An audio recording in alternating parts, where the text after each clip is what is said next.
In 1949, George Orwell published his dystopian novel 1984. In 1944, Orwell wrote a letter expressing his concern about the future and reasons behind writing this infamously timeless novel. I'm going to read you a piece of the letter, and as I read, try to imagine the context of which Mr. Orwell was sitting in. Situate yourself at his desk, watching the world out of his window, a world that he was warning against, and a society that he was displeased with. Dear Mr. Wilmette, many thanks for your letter. You ask whether totalitarianism, leader worship, etc. are really on the upgrade and instance the fact that they are not apparently growing in this country and the USA. I must say I believe, or fear, that taking the world as a whole, these things are on the increase. Hitler, no doubt, will soon disappear, but only at the expense of strengthening A. Stalin, B. the Anglo-American millionaires, and C. all sorts of petty leaders of the type de Gaulle. All the national movements everywhere, even those that originate in the resistance to German domination, seem to take non-democratic forms, to group themselves around some superhuman leader, and to adopt the theory that the ends justify the means.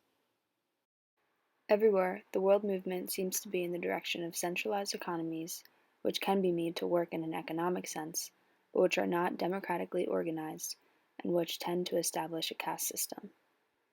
With this go the horrors of emotional nationalism and a tendency to disbelieve in the existence of objective truth because all the facts have to fit in with the words and prophecies of some infallible leader. Already, history has, in a sense, ceased to exist, i.e., there is no such thing as a history of our own times which could be universally accepted, and the exact sciences are endangered as soon as the military necessity ceases to keep people up to the mark. Hitler can say that the Jews started the war, and if he survives, that will become official history.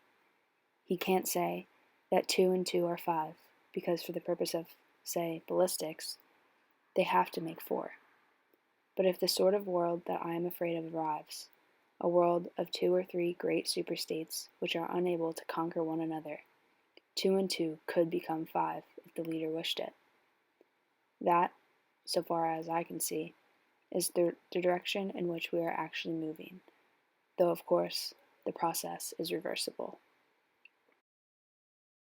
At the time of this letter, Orwell was upset with Stalinism and the state of the Soviet Union, but he was also apprehensive about the trends in Europe and the United States as well.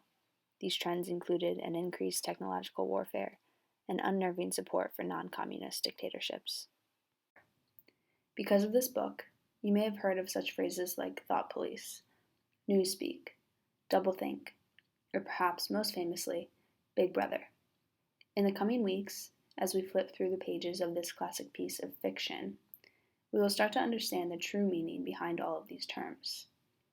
I read 1984 for the first time when I was your age, and I remember my teacher telling me that somehow, some way, this book always reflects what is happening in America. We can, and we will, put Orwell's text next to the Patriot Act and everyday issues of online privacy and surveillance.